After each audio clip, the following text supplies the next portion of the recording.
Satuan Polisi Pamong Praja Provinsi Sumatera Selatan rencananya akan menurunkan 50 pasukan untuk pengamanan pilkada serentak di 7 Kabupaten Sumatera Selatan pada 9 Desember 2020. Hal ini disampaikan Kepala Satpol PP Sumatera Selatan Ari Saputra usai rapat koordinasi pengamanan pilkada serentak tahun 2020 di 7 kabupaten di Provinsi Sumatera Selatan di kantor Pol PP Provinsi Sumatera Selatan.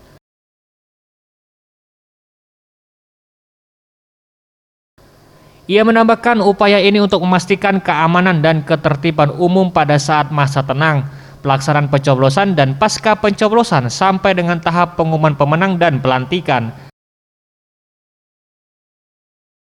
Selain menjaga jalannya pilkada, tugas utama pasukannya yakni untuk memberikan bimbingan kepada masyarakat untuk tetap patuh dan tertib protokol kesehatan. Tim Liputan Sriwijaya TV.